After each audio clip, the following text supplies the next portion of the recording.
Good morning friends, welcome to JMD classes. दोस्तों, आपका हमारे चैनल पर फिर से स्वागत है। दोस्तों, यहाँ पर हम पढ़ते हैं मैथ्स और रीजनिंग। तो आज हम मैथ्स को कंटिन्यू करेंगे। हमने प्रीवियस क्लासेस में भी ज्योमेट्री के काफ़ी सारे लेक्चर्स देखे हैं, जहाँ पर मैंने आपको लाइन्स एंड एंगल्स से शुरू किया था और मैंने आपको ट्रायंगल्स के कुछ बेसिक रूल्स और मैंने आपको थ्योरम्स भी समझाए थे, क्योंकि उसके बिना हम ज्योमेट्री में आगे नहीं बढ़ सकते। मैंने आपको पहले बताया था कि ज्योमेट्री में कोई फार्मूलाज नहीं होता है, थ्योरम होता है, जिसको हिंदी में हम कहते हैं परिमेय। तो थ्योरम्स पहले हम जानते हैं और वही यहाँ पर ज्यामिति में आपको ये फार्मूला का काम करता है। तो दोस्तों, आज हम थोड़ा आगे बढ़ेंगे और आगे बढ़ते हुए ज्योमेट्री के बहुत ही अच्छे कंसेप्ट्स को आज जानेंगे। यूँ तो हम अब तक जितने भी ज्योमेट्री में हमारे क्लासेस हुए वो सारे ही बिल्कुल यूनिक और डिफरेंट और कंसेप्चुअल था, लेकिन आज का जो हमारा क्लास है वो बहुत बहुत बहुत बहुत ही ज़्यादा इम्पॉर्टेंट है। तो दोस्तों, हमारे साथ आप बने रहिए और आप देखें कि इस वीडियो में आपको क्या कुछ आज सीखने को मिलता है। चलिए हम स्टार्ट करते हैं हमारा आज का क्लास। आज हम ट्रायंगल में ही आगे बढ़ते हुए उसमें एक स्पेशल क्वेश्चन की बात करेंगे, एक स्पेशल टॉपिक की बात करेंगे। उस टॉपिक में स्पेशल क्या है? वो स्पेशल ये है कि वो कोई थ्योरम नहीं है, लेकिन हम उसको इस तरीके से ऑर्गेनाइज्ड वे में पढ़ेंगे कि जब आपके पास पेपर में वो क्वेश्चंस आएंगे तो आप उसको देखते ही within few seconds you can do that sum. तो हम इस तरीके से उसको एक ऑर्गेनाइज्ड वे में पढ़ने वाले हैं आज, ठीक है। तो चलिए दोस्तों, आज हम स्टार्ट कर रहे हैं। इस टॉपिक को हम देखेंगे कि ट्रायंगल में एक बेसिक एक आपको कंसेप्ट है जिससे क्वेश्चन आता है, और उस क्वेश्चन को हम कितना जल्दी सॉल्व कर ले उसके लिए हम उस ट्रिक को आज यहाँ पर सीखेंगे। चलिए देखते हैं। तो सबसे पहले मैं आपको ये बता दूं कि प्रीवियस क्लासेस में हमने सिमिलैरिटी ऑफ ट्रायंगल्स पे बात किया है कि जब दो ट्रायंगल्स आपस में सिमिलर हो तो हम उस पर कैसे वर्क करते हैं। ठीक वही चीज़ आज हम आगे सिमिलैरिटी को बढ़ाते हुए एक बहुत ही स्पेशल क्वेश्चन करने जा रहे हैं। देखिए, यहाँ पर हम एक ट्रायंगल कंसिडर करते हैं जिस पे हमने यहाँ पे नेमिंग कर दिया। सपोज मैंने यहाँ पर आपको एक राइट एंगल ट्रायंगल बनाया है, एंगल बी पर मैंने 90 डिग्री बनाया है। अब यहाँ पर एंगल बी पे जब 90 डिग्री बनाया तो ये हमारा आधार हो गया, ठीक है, बेस। ये हो गया आपका परपेंडिकुलर लंब और ये हो गया हमारा हाइपोटेन्यूज। अब हम यहाँ पर एक परपेंडिकुलर लाइन ड्रॉ करेंगे। क्या ड्रॉ करेंगे? परपेंडिकुलर लाइन ड्रॉ कर दिया। AC पर हमने एक परपेंडिकुलर लाइन ड्रॉ किया जिसका नाम मैंने रख दिया BD। यहाँ पर आप देख सकते हैं कि 3 ट्रायंगल बन रहे हैं। इस लाइन को ड्रॉ करने के बाद 3 ऐसे ट्रायंगल बन रहे हैं जो राइट एंगल ट्रायंगल है। कौन कौन से? सबसे पहला जो हमने ABC ड्रॉ किया, B पर 90, वो तो खुद ही राइट एंगल पे था ही। बाकी के 2 कैसे बन गए? हमने BD ज्वाइन किया और वो भी हमने परपेंडिकुलर ड्रॉ किया, तो एक राइट एंगल ट्रायंगल ये बन गया ADB और दूसरा CDB। तो इस तरीके से हमारे पास 3 ट्रायंगल है और इस कंसेप्ट पे लगातार हर एग्ज़ाम में क्वेश्चंस पूछे जाते हैं। तो आपको आज का वीडियो बिल्कुल मिस नहीं करना है, क्योंकि ये जो टॉपिक है वो लगभग सारे एग्ज़ाम्स में, सारे कॉम्पिटिटिव एग्ज़ाम्स में मैथ्स में ये क्वेश्चंस पूछे जाते हैं ज्योमेट्री से। चलिए, इस पर हम काफ़ी सारे रिजल्ट्स देखेंगे और उन रिजल्ट्स को याद रखने की कोशिश करेंगे ताकि हम उसका क्वेश्चन में, पेपर में आसानी से इम्प्लीमेंट कर सकें। अब देखिए, यहाँ पर ये तीनों ट्रायंगल्स आपस में समरूप होंगे, यानी कि सिमिलर होंगे। अब मैं इसको समझाने के लिए आपको क्या करती हूँ कि इन ट्रायंगल्स को सेपरेटली बना देती हूँ ताकि आप उसको समझ सकेंगे। ये देखिए, तो सबसे पहले जो ये पहला है मैंने ABC को ही यहाँ पे ड्रॉ किया जो B पर 90 है। अब जाहिर सी बात है कि इन दोनों ट्रायंगल की जब हम बात करेंगे तो इसकी 90 एंगल किस पे बन रही है? D पे, तो मैं इसको D नाम दे देती हूँ बड़े सावधानी से। अब यहाँ पर आपको ये चीज़ याद रखेंगे आप, जैसे देखिए, अगर हम BDC की बात करें, ट्रायंगल BDC की बात करें तो उसमें ये एंगल C, और जब हम ट्रायंगल ABC की बात करें तो उसमें ये एंगल C, दोनों सेम है। इसलिए मैंने यहाँ पर क्या किया, सपोज मैं इसको थीटा मान रही हूँ, ये मैंने इस फिगर में दिखाया कि ये दोनों थीटा होंगे। देखिए ये टॉपिक बहुत ही कंसेप्चुअल है। अगर आप इसको समझना चाह रहे हैं या समझ रहे हैं, या आपकी कोशिश थी कि काश ऐसी थ्योरी मुझे मिल जाए यूट्यूब पर जिसको मैं बहुत ही अच्छे तरीके से मुझे समझ में आ जाए, तो आपको अभी से बिल्कुल यहाँ से कंटिन्यूसली आपको बैठ के देखना है और ध्यान से समझना है, ठीक है। बिल्कुल भी आप इसको बीच में अगर आप थोड़ा सा भी स्किप करेंगे तो ये कंसेप्ट आपको गेन नहीं होगा और टाइम का लॉस होगा। इसलिए मैं चाहूँगी कि जब आप इसको सुनना शुरू करें, समझना शुरू करें, तो आप इसको शुरू से अंत तक समझें, क्योंकि बीच में आपको बिल्कुल भी इसको छोड़ना नहीं है। अब ये ट्राइंगल्स हम कैसे सिमिलर देख रहे हैं, तो यहाँ पर हमने आपको एंगल सी की बात की। अब हम एंगल बी ए की बात करें, तो ये जो एंगल ए है, एंगल बी डी ए में ये एंगल ए है, एंगल बी डी ए, ये देखिए ट्रायंगल बी डी ए में ये एंगल ए, और वो इसके साथ जो मेन ट्रायंगल बी ए सी है उसके साथ दोनों बराबर होंगे। मैं इसको थोड़ी देर के लिए फाई एंगल कंसिडर कर लेती हूँ। बोलिए कोई दिक्कत? यानी जब आप इन दोनों ट्रायंगल्स में देखेंगे तो आपको दो एंगल्स बराबर मिल रहे हैं, एक तो 90 डिग्री बी और डी पर और सी पर थीटा, ठीक है। जब आप इन दोनों ट्रायंगल को देखेंगे फर्स्ट और थर्ड को, तो यहाँ पर भी आपको दो एंगल दिख रहे हैं, ये 90 डिग्री और ये फाई। इस तरह से आप क्या बोल सकते हैं कि पहला ट्रायंगल दूसरे के भी सिमिलर है और पहला ट्रायंगल तीसरे के भी सिमिलर है। तो जब पहला ट्रायंगल दूसरे के भी सिमिलर और तीसरे के भी सिमिलर है, तो तीनों आपस में सिमिलर हो जाएंगे। उम्मीद करते हैं कि इस कंसेप्ट को आपको समझ में आया होगा, ठीक है। देखिए सिमिलर होता क्या है कि ज्योमेट्री के अंदर सिमिलर ट्रायंगल्स का कंसेप्ट बच्चों को बहुत ही टफ लगता है, बहुत ही टफ। तो मेरी कोशिश है कि मैं आपको इसको इतने आसान तरीक़ों से समझा सकूं कि ये जो आपको टफ लगता है वो आपको इजी लगे। और इसको पेपर में देखते ही बच्चे छोड़ देते हैं, कहते हैं मैं इसको लास्ट में अटेम्प्ट करूँगा। इजी क्वेश्चन होते हुए भी वो ज्योमेट्री के नाम से सिमिलर ट्रायंगल्स को देखते हैं और क्वेश्चन को स्किप कर देते हैं। और लास्ट में क्या होता है आपको पता ही है कि टाइम हमारे पास रहता है नहीं, क्वेश्चन याद रहता है नहीं कि हमने कौन सा क्वेश्चन छोड़ा है, और इस चक्कर में आसान से आसान क्वेश्चन भी आप छोड़ कर आ जाते हैं। तो मेरी यही कोशिश रहती है कि जो क्वेश्चन आपको प्रॉब्लम क्रिएट करता है, जिस क्वेश्चन को आप छोड़ देते हैं, मैं उस क्वेश्चन को पकड़ के रखूं और आपको उसे छोड़ने ना दूं। चलिए हम आगे बढ़ते हैं। यहाँ से आपने समझा कि किस तरह से ये तीनों ट्रायंगल्स आपस में सिमिलर हुए। अब ये तो ठीक है, सिमिलर हुए, सिमिलर होते हैं, हमें याद रहता है, लेकिन इसका इम्प्लीमेंटेशन क्या करना है हमें क्वेश्चन में। देखिए जब ये सिमिलर हो गए तो आपको पता है कि दो ट्रायंगल्स को आप आपस में सिमिलर कर सकते हो ए सिमिलैरिटी से, जो कि हमने अभी किया। ए सिमिलैरिटी से ये दोनों ट्रायंगल सिमिलर हो गए, यानी दो एंगल्स अगर आपको दिख रहे हैं कि इक्वल है, तो तीसरा अपने आप इक्वल हो जाता है, क्योंकि जब दो ट्रायंगल सिमिलर हैं, उनके दो एंगल्स इक्वल हैं, तो तीसरे को भी इक्वल होना पड़ेगा। इस कारण ये वाला एंगल फाई हो जाएगा, ठीक है, और इसका ये वाला एंगल थीटा हो जाएगा। तो इस तरीके से आप ध्यान रखेंगे कि किस तरीके से तीनों ट्रायंगल सिमिलर है। इसको अगर मैं इस फिगर में बनाना चाहूँ तो देखिए ध्यान से, ये फाई है तो ये वाला एंगल फाई होगा और ये वाला एंगल थीटा होगा, और दोनों मिला के 90 तो होगा ही, क्योंकि ट्रायंगल में तीनों एंगल्स का सम, ट्रायंगल के तीनों कोनों का सम 180 होता है। तो जाहिर सी बात है अगर बी पे 90 है तो ए और सी मिलके तो 90 होंगे ही। वही चीज़ यहाँ भी हो रहा है। ये जो फिगर है, ये फिगर बहुत ही ज़्यादा इम्पॉर्टेंट है। अब हम इस पर रिजल्ट्स की बात करेंगे। तो देखिए सबसे पहला रिजल्ट,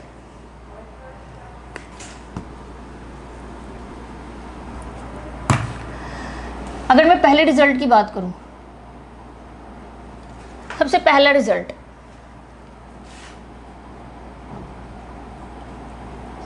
ये देखिए ए बी साइड के लिए यहाँ पर मैं क्या लिख रही हूँ, ए बी का जो स्क्वायर होगा वो ए डी इंटू ए सी होगा। ठीक उसी तरीके से बी सी का जो स्क्वायर होगा वो सी डी इंटू ए सी होगा। अब देखिए कैसे लिख दिया मैंने, मुझे याद था तो मैंने लिख दिया, आपको भी याद कर लेना है ताकि पेपर में आप डायरेक्ट यूज़ कर सकें। ऐसा नहीं है कि मैं इसको बिल्कुल स्किप कर रही हूँ कि मैं इसको समझाऊंगी नहीं, आपको समझना भी ज़रूरी है, क्योंकि जब आप कंसेप्ट को समझेंगे नहीं तो जो आप मेंस के पेपर में जो क्वेश्चन आएगा जो कंसेप्चुअल होगा, कुछ क्वेश्चन ऐसे भी होते हैं मेंस में जिसमें आप डायरेक्ट इंप्लीमेंट कर सकते हो कि हमने इसका भाई एक शॉर्ट मेथड सीखा है, हम बना लेते हैं। लेकिन आजकल जो मेंस का पैटर्न है उसमें आप बिना कंसेप्ट को पढ़े, बिना उस थ्योरी के बेसिक नॉलेज को आप नहीं सोच सकते कि आप मेंस क्लियर कर सकते हैं। इसीलिए आप शॉर्ट ट्रिक्स पढ़ते हैं, साथ साथ उसके आपको उसके बेसिक कॉन्सेप्ट्स को भी पढ़ना बहुत ज़रूरी है, थ्योरी को स्किप नहीं करना है।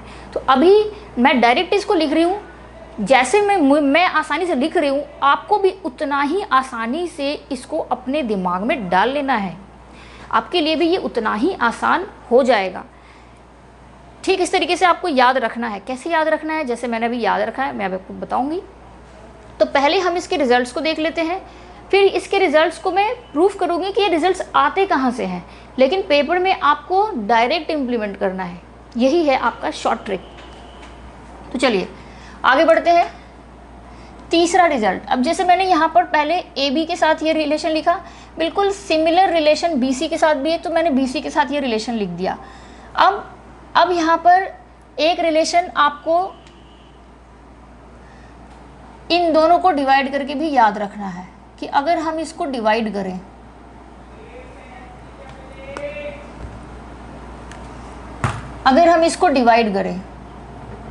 A B square upon B C square, तो आप देख सकते हो कि जब आप डिवाइड करोगे तो ए सी कैंसिल आउट हो जाएगा, तो क्या बचेगा यहाँ पे A D upon C D. ठीक है, ये है आपका थर्ड रिलेशन। अब अगर हम फोर्थ रिलेशन की बात करें तो फोर्थ रिलेशन थोड़ा डिफरेंट है। ये जो आपका परपेंडिकुलर है बी डी, इसके लिए है, तो ये B D square A D into C D देखने में इसी तरीके का है, लेकिन इसका थोड़ा ये डिफरेंट है, अभी देखेंगे कैसे। ये था हमारा फोर रिलेशन। पांचवा रिलेशन हम देखें, पांचवा रिलेशन ये कहता है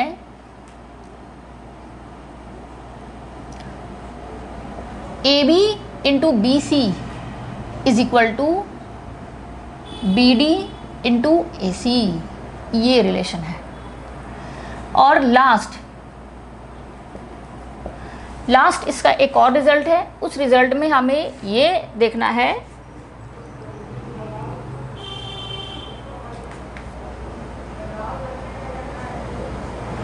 कि जो परपेंडिकुलर है ये B D, 1 upon B D का स्क्वायर वो इक्वल होगा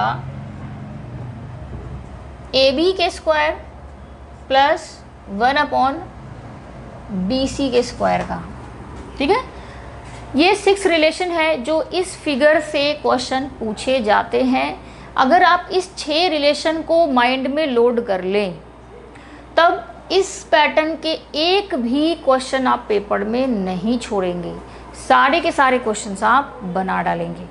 ठीक है, तो ये रिजल्ट्स जो भी मैंने लिखा ये आप इसको याद करेंगे कि इसके 6 रिजल्ट्स हैं, और जब इसको समझ लेंगे कि ये कैसे आता है तब ये बिल्कुल आपको याद हो जाएगा। ठीक है, अब जैसे एग्जाम्पल के तौर पे मैं आपको एक क्वेश्चन यहाँ पर डील करती हूँ।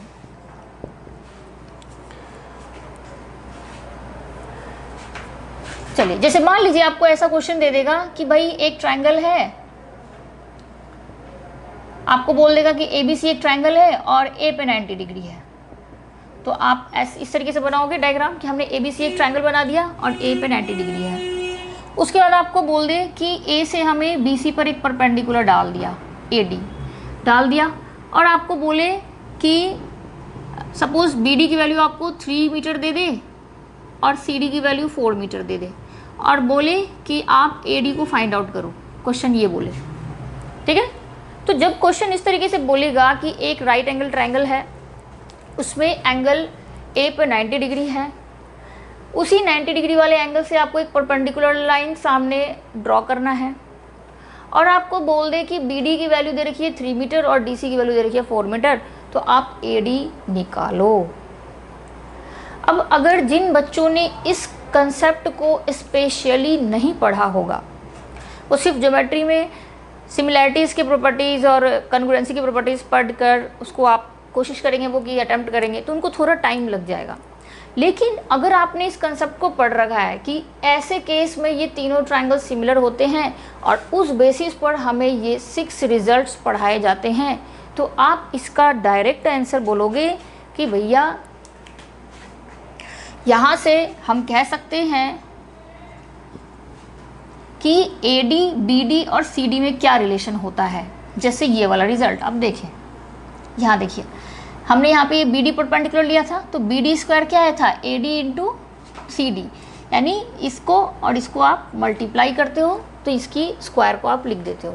ठीक वही रिजल्ट आप इस फिगर में इम्प्लीमेंट करोगे तो जो परपेंडिकुलर लाइन है AD, इसका स्क्वायर क्या हो जाएगा BD इंटू DC। तो ये क्या आपको दिया हुआ है 4 इंटू 3।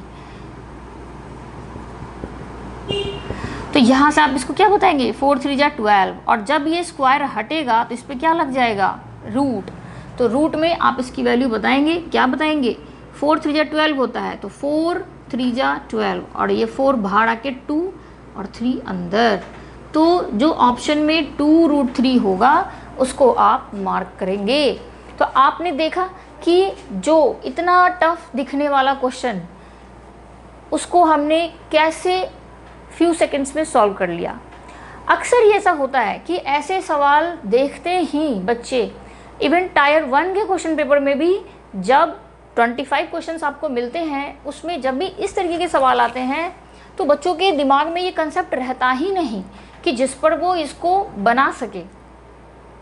तो इस कंसेप्ट को रखने की ज़रूरत कैसे है, कैसे क्यों है और हम कैसे रख सकते हैं, तो हम इस पर एक स्पेशल अपना नोट्स बना लें कि हमने ज्योमेट्री के अंदर इस खास तरीके के थ्योरी के लिए एक 6 रिज़ल्ट पढ़ा है और इस 6 रिज़ल्ट्स को इम्प्लीमेंट करने वाले जो भी आपको जहाँ से भी जितने क्वेश्चंस मिले उसको आप अपने नोट कॉपी में एक जगह नोट कर लें ताकि ये रिज़ल्ट आपको याद करने में आसानी हो, इम्प्लीमेंट करने में आसानी हो और आपको इसको बिल्कुल सिमिलैरिटी वाले कंसेप्ट पे डीपली जाने की ज़रूरत ना हो, आप डायरेक्ट उसको एक लाइन में सॉल्व कर दें। तो उम्मीद करते हैं कि ये आपको समझ में आया होगा। अब हम आगे बढ़ते हैं कि ये रिजल्ट्स आया कैसे, क्वेश्चन में इस तरीके से इम्प्लीमेंट होता है। तो अभी हम सबसे पहले ये देखेंगे कि ये रिजल्ट्स आते कैसे हैं। तो जैसा कि मैंने आपको बोला कि आपको इसको बेसिक थ्योरी जानना है कि ये कैसे होता है, सिमिलैरिटीज़ का कंसेप्ट हम कैसे यूज़ करते हैं इस तरीके के रिजल्ट्स को फाइंड आउट करने के लिए। क्योंकि जब आप पेपर में बैठते हैं तो वहाँ पर क्वेश्चंस डिफरेंट होते हैं, उन क्वेश्चंस को आप कैसे सॉल्व करेंगे वो आप तभी सोच पाएंगे जब पूरी की पूरी थ्योरी आपके माइंड में होगा। तो हम ये जानेंगे कि ट्रायंगल्स की जो सिमिलैरिटी की प्रॉपर्टीज़ हैं वो ट्रायंगल्स पे हमको कैसे यूज़ करना है। चलिए हम आगे बढ़ते हैं।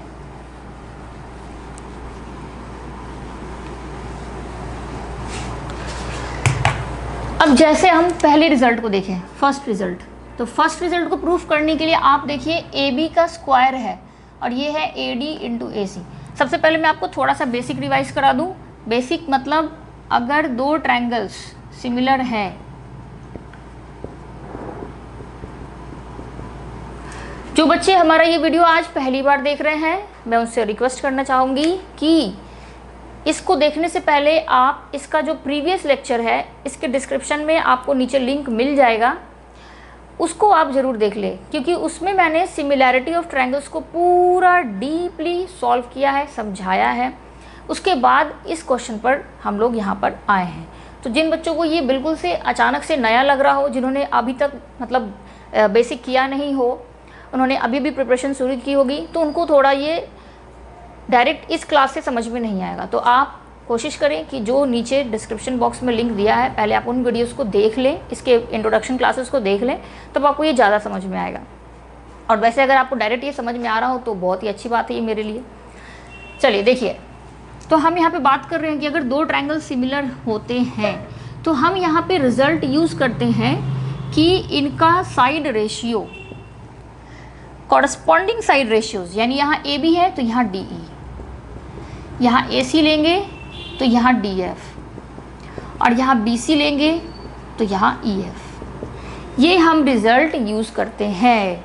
तो जब दो ट्रायंगल सिमिलर होंगे तो उनके एंगल्स इक्वल होंगे कॉरस्पॉन्डिंग, और कॉरस्पॉन्डिंग साइड्स का अनुपात बराबर होगा। ठीक है, ये रिजल्ट आप यूज़ करके हम इन रिजल्ट्स पे काम करेंगे। तो ये रिजल्ट्स आपको बेसिक क्वेश्चंस में भी अप्लाई करने होते हैं, तो ही तो हम सीखेंगे कि कैसे इसको अप्लाई करते हैं। ठीक है, लेकिन इस तरीके के क्वेश्चंस जो बार बार आते हैं उसका हम क्या करते हैं कि एक पूरा एक निचोड़ निकाल लेते हैं कि हमें इस तरीके के सवाल में बिल्कुल सोचना ना पड़े और हम डायरेक्ट वैल्यू पुट करके आंसर निकाल दें। ठीक है, तो उस तरीके से काम हम लोग करते हैं।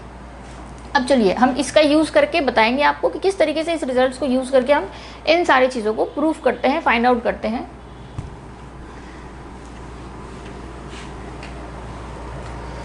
चलिए पहला रिजल्ट है ए बी स्क्वायर। अब आप देखिए ए बी स्क्वायर का मतलब है ऐसा दो ट्रायंगल जिसमें ए बी आए। तो अब देखो ए बी किस में आ रहा है, एक तो इसमें आ रहा है और एक इसमें आ रहा है, देख लिया ना। तो इट मीन्स कि आपको ये दोनों ट्रायंगल सिमिलर ट्रायंगल उठाने हैं, पहले वाले और तीसरे वाले। अब जरा आप इसके रेशियोज लिखिए, तो यहाँ आप क्या लिख सकते हो, यहाँ ए बी लोगे तो यहाँ पे इसका कॉरस्पॉन्डिंग क्या है, ए डी। फिर अब इस यहाँ पे इसका ए बी ये है तो इसके कॉरस्पॉन्डिंग यहाँ ए सी है, तो आप लिखो ए सी बाई ए बी। ये देखो साइड रेशियोज कैसे लिखना है, बिल्कुल आपको समझ में आया होगा। नहीं आया तो एक बार फिर से देखिए। आपको सबसे पहले ये मैंने बताया कि जैसे अगर ये रिजल्ट है तो ये रिजल्ट किस किस ट्रायंगल को लेके होगा, पहले वाले ट्रायंगल को और तीसरे वाले ट्रायंगल को। क्यों, क्योंकि इन्हीं दोनों ट्रायंगल में ए बी आ रहा है, ए बी स्क्वायर चाहिए ना। तो आप इसमें देखो ए बी के कॉरस्पॉन्डिंग ए डी है तो लिख दो A B by A D. अब आप देखो इसमें ए बी यहाँ पर है हाइपोटेन्यूज, तो आपको इसका भी हाइपोटेन्यूज लिखना है ए सी बाई ए बी। तो इधर जो पहले ट्रायंगल का लिखा है ना, इधर भी पहले ट्रायंगल का ही साइड लिखना पड़ेगा आपको। अब आप क्रॉस मल्टीप्लिकेशन कर दो तो यहाँ से आप देखो ए बी स्क्वायर हो जाएगा और ये ए डी इंटू ए सी हो जाएगा। हो गया, अगेन रिजल्ट सिंपल। ठीक इसी तरीके से आपको सेकंड वाला रिजल्ट भी आ जाएगा। देखो बी सी स्क्वायर कौन से ट्रायंगल में आएगा, बी सी स्क्वायर। अब देखिए कहाँ मिल रहा है आपको, ये देखिए ये रहा इसमें बी सी, तो बी सी इसमें तो मिल नहीं रहा, ये मिल रहा है। तो यानी हमें फर्स्ट टू ट्रायंगल्स सिमिलर करके और उसके साइड रेशियोज को लिख देना है। तो जब आप इसमें लिखेंगे बी सी तो इसमें लिखेंगे डी सी, और ये है बी सी हाइपोटेन्यूज, तो यहाँ पर लिखना क्या पड़ेगा, ए सी बाई बी सी। तो इसीलिए बी सी गुना हो जाएगा और बी सी स्क्वायर क्या हो जाएगा, D C into A C. Second result भी हो गया, सो इजी। थर्ड रिजल्ट तो मैंने आपको बताया है कि इन दोनों को डिवाइड करोगे तो ए सी कैंसिल आउट हो जाएगा और A D by C D आ जाएगा, ये भी रिजल्ट हो गया। Fourth result D. अब जैसे आपने इसको देखा कि भाई हमें जो स्क्वायर लाना है उसके लिए कौन कौन से ट्रायंगल लेंगे, तो फर्स्ट केस में आपने पहला तीसरा लिया और दूसरे वाले में पहला दूसरा लिया। तीसरे वाले में किसका स्क्वायर है, B D square. B D आपको कहाँ कहाँ मिल रहा है, किस किस डायग्राम में मिल रहा है, तो ज़रा ध्यान से देखिए। एक तो यहाँ मिल रहा है, एक यहाँ मिल रहा है, यानी हमें दूसरे और तीसरे ट्रायंगल्स को लेना है और सेम जो फर्स्ट और सेकंड में काम किया वैसे ही बी डी को भी लिख देना है। तो डी रिजल्ट में आप इन दोनों ट्रायंगल्स को ले, इन दोनों ट्रायंगल्स को चलिए लिख देते हैं। तो अगर इसमें बी डी लेते हैं तो इसमें ए डी लेंगे, इसमें ये B D corresponding D C है तो डी सी लिखेंगे और नीचे बी डी। अब यहाँ से आप बी डी स्क्वायर को लिख सकते हैं, क्या लिख सकते हैं, A D into D C. तो यकीनन मैं ऐसा कह सकती हूँ कि अगर आप इस वीडियो को देख रहे हैं और समझ रहे हैं तो इतना इंटरेस्टिंग आपको ये टॉपिक आज से पहले कभी नहीं लगा होगा जितना आज लग रहा होगा। तो इसलिए अगर आप समझकर पढ़ेंगे और समझाने वाला भी बहुत ही आपको एक पर्टिकुलर वे में, ईजीएस्ट वे में आपको समझाता है, तब आपको पढ़ाई करने में बहुत मज़ा आता है, आप बोर्ड फील नहीं करते और तब आप बड़े आसानी से चीज़ें सीखने लगते हैं। और जब आपकी रुचि बढ़ती है तो आप उसको प्रॉपर टाइम देते हो, आप उसको टाइम टेबल में अच्छे से इंक्लूड करते हो कि हमें भाई मैथ्स कितनी देर पढ़ना है, इंग्लिश कितनी देर पढ़ना है, करंट अफेयर कितनी देर पढ़ना है। ये सारी चीज़ें आप इंटरेस्टफुली अपना टाइम टेबल सेट करते हैं और पढ़ते हैं। तो उम्मीद करते हैं कि अभी तक आपको ये कंसेप्ट समझ में आ गया होगा। अभी ये लास्ट के 2 है, बहुत ही आसान है ये, आगे हम इसको देखेंगे। यहाँ तक कोई दिक्कत नहीं होनी चाहिए आपको। चलिए हम आगे बढ़ते हैं। ये जो रिलेशन है A B B C B D A C, ये आप देख के समझ सकते हैं कि इसमें क्या है। अगर मैं आपसे बोलूं कि आप एरिया ऑफ ट्रायंगल लिखो, तो एरिया ऑफ ट्रायंगल का फॉर्मूला क्या होता है, हाफ बेस इनटू हाइट। तो अगर आप हाइट लोगे, बेस इनटू हाइट का मतलब क्या है, हाइट हमेशा बेस में परपेंडिकुलर होगा। तो अगर आप बेस लेंगे BC तो हाइट क्या लेंगे, AB। अगर आप बेस लेंगे BC तो हाइट क्या लेंगे, AB। ठीक यही चीज़ इसी ट्रायंगल में मैं ऐसे भी लिख सकती हूँ कि अगर मैं बेस AC लूँ, अगर मैं बेस AC लूँ तो परपेंडिकुलर क्या लूँगी, BD। बोलिए कोई दिक्कत। जब ट्रायंगल सेम है वहाँ पर उस पर दो परपेंडिकुलर दिखा रहे हैं, तो जब आप बेस BC लेंगे तो परपेंडिकुलर AB लेंगे, क्योंकि BC पर AB ही परपेंडिकुलर है, उसका लंब है। ठीक उसी तरीके से अगर आप AC लेते हैं इसका बेस आधार, तो इस पर इसका लंब कौन है, BD, लेकिन है तो ट्रायंगल ABC। तो हम ये ऐसा कर सकते हैं, और जब आप ऐसा कर सकते हैं तो ये हाफ कट जाएगा और यहाँ से हमें मिल जाएगा कि AB और BC बराबर जो भी जिस फॉर्म में हुई है BD AC। ठीक है, ये रिजल्ट यहाँ से आया, तो ये भी याद रहेगा आपको, हमने आपको ये भी बता दिया। ठीक है, बचा ये लास्ट रिजल्ट। लास्ट रिजल्ट कैसे आता है वो भी हम आपको यहाँ पर बताएंगे, लेकिन उससे पहले आप रिजल्ट को एक बार कंपेयर कर लीजिए डायग्राम में और माइंड में सेट कर लीजिए कि ये रिजल्ट है क्या। देखिए यहाँ पे तीन चीज़ें हैं, BD AB और BC, यही तीन चीज़ें हैं ना, और सबके रेसिप्रोकल्स हैं और स्क्वायर्स हैं। BD कहाँ दिख रहा है आपको, ये परपेंडिकुलर जो बीच में है। AB BC क्या दिख रहा है, AB BC आपको बेस और परपेंडिकुलर दिख रहा है, ये इसका आधार और ये लंब। तो आधार और लंब का स्क्वायर और उसका रेसिप्रोकल, उनका योग, और ये किसके बराबर है, ये जो बीच में आपको BD दिख रहा है 1/BD स्क्वायर। तो ये याद रखना है आपको, डायरेक्ट आपको ये फॉर्मूलाज क्या करने हैं, याद रखने हैं, तभी आप इसको एज अ ट्रिक पेपर में यूज़ कर पाएंगे। अब हम इसका जो लास्ट है वो देख लेते हैं, F वाला रिजल्ट कैसे आएगा। तो देखिए ये जो रिजल्ट आया, थोड़ी देर के लिए मैं इसको वैल्यूज इस तरीके से लिख देती हूँ। सपोज मैं इसको A मान लेती हूँ, इसको B मान लेती हूँ, इसको C मान लेते हैं पूरा को, इसको D मान लेते हैं। ठीक है, समझने में थोड़ी सी आसानी होगी, हमें इससे समझने में थोड़ी आसानी होगी। क्वेश्चन को जितना आसान बनाया जाए, आपके लिए जितना सरल बनाया जाए, तभी तो आपके लिए फ़ायदेमंद होगा। तो मैं यहाँ पे कोशिश कर रही हूँ कि क्वेश्चन आपके लिए आसान बनाया जाए। कैसे, तो अभी हमने ये जाना कि इन दोनों को मल्टीप्लाई कर दें AB, तो वो बराबर होगा इन दोनों के मल्टीप्लिकेशन के CD। यही तो रिजल्ट कहता है हमारा ये ई रिजल्ट। इसी से हम आगे प्रोसीड करते हुए रिजल्ट F तक पहुँचेंगे। अब ज़रा देखिए यहाँ पे इस रिजल्ट में क्या आपको दिख रहा है, स्क्वायर्स। मैं क्या दोनों तरफ स्क्वायर कर सकती हूँ, बिल्कुल कर सकते हैं। अगर कोई रिलेशन आपको दिया हुआ है मैथ्स में इक्वेशन, तो आप दोनों तरफ सेम चेंजेस कर सकते हैं, आइदर पावर हो, उसमें प्लस करना हो कोई वैल्यू, माइनस करना हो कोई वैल्यू, इनटू करना हो, डिवाइड करना हो, दोनों तरफ सेम फंक्शन आप कर सकते हैं मैथमेटिकल इक्वेशन में। ठीक है, वो हमने कर दिया। अब यहाँ पे रिलेशन हमें किस में लाना है, हमें रिलेशन लाना है DAB में, यानी C को एलिमिनेट करना है, C को एलिमिनेट करना है। C कैसे एलिमिनेट होगा, तो बताइए C कैसे एलिमिनेट होगा। क्या आप पाइथागोरस थ्योरम से ऐसा कह सकते हैं कि जब B पे 90 डिग्री है तो A² + B² = C², Pythagoras theorem. अब इसका इम्प्लीमेंट कीजिए आप, तो यहाँ से C² की जगह हम लिख सकते हैं A² + B²। ठीक है, और ये D²। अब हम क्या करेंगे, ये देखिए क्या कर रहे हैं, क्या कर दिया हमने, क्या कुछ समझ में आया। हमने इस रिलेशन को प्रूफ करने के लिए थोड़ा सा अरेंजमेंट कर दिया, क्रॉस मल्टीप्लिकेशन कर दिया।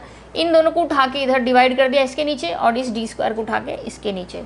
जब हम यहाँ कुछ नहीं लेंगे तो यहाँ 1 ले लेंगे। अब आप इसको अगर सेपरेट करते हैं तो ये ए स्क्वायर बाई इस तरीके से आप सेपरेट कर सकते हैं, ठीक है। इस तरीके से हमने सेपरेट किया, ए स्क्वायर बाई ए, इसको ए स्क्वायर बी स्क्वायर को दोनों को दे दिया, दो टर्म्स, क्योंकि प्लस हो जाते हैं ना तो ये दो टर्म्स काउंट होते हैं, तो ये हमने इसको दो टर्म काउंट कर दिया। यहाँ से ये ए स्क्वायर वाला पार्ट कट जाएगा या बी स्क्वायर वाला पार्ट कट जाएगा, और इस तरीके से 1/d स्क्वायर क्या मिलेगा, 1/b स्क्वायर 1/a स्क्वायर। और अगर आप इसको इस तरीके से लिखना चाहें तो d हो जाएगा bd बेस, सॉरी b हमने माना था ab को और a हमने माना था bc को। तो देखा आपने कितने आसान तरीके से रिजल्ट्स आ गए। तो ये जो रिज़ल्ट है, ये 6 रिज़ल्ट बहुत ही इम्पॉर्टेंट है। इसका हमने इस्तेमाल किया पाइथागोरस थ्योरम यहाँ पर, ठीक है। तो उम्मीद करते हैं कि ये आपको समझ में आया होगा और आपको अच्छे से समझ में आया होगा, और आपने ये भी जाना होगा कि किस तरह से ये जो सवाल अब तक हमें बिल्कुल लगता था कि एकदम ज्योमेट्री से देख के डर लगने लगता था कि ऐसा क्वेश्चन आएगा तो कैसे याद रहेगा, बार बार भूल जाते हैं, टेस्ट भी परफॉर्म करते हैं तो उसमें भी नहीं बना पाते हैं, समय हमको एकदम लगता है कि कम पड़ जाता है, ज्योमेट्री का क्वेश्चन आते ही पसीना छूटने लगता है। तो ये सारी चीज़ें आपको जब आप इस थ्योरी में देखेंगे, ज्योमेट्री की क्लासेस करेंगे, तो आपको समझ में आएगा कि किस तरह से ये आपको इतना आसान और सरल बना देगा। आप सोच भी नहीं पाएंगे कि आपके दिमाग के तार इतने सुलझ गए कि आप ज्योमेट्री के क्वेश्चंस को बड़े ही आसानी से बना सकेंगे। तो दोस्तों, अगर आपको हमारे इस क्लास में आपको कुछ गेन हुआ हो, कुछ सीखा हो आपने, आपको हमारा ये वीडियो अच्छा लगा हो, तो उम्मीद करती हूँ कि आप अपने दोस्तों में ज़रूर शेयर करेंगे और हमारे वीडियोज़ को कोशिश करें कि ज़्यादा से ज़्यादा स्टूडेंट्स तक पहुँचाएँ, ताकि हमारा जो ये कंसेप्ट जो हम डील करते हैं, जो हमारी मेहनत है, ये सार्थक हो और सभी बच्चों तक पहुंच सके और उनके लिए ये पेपर आसान हो सके। Thank you.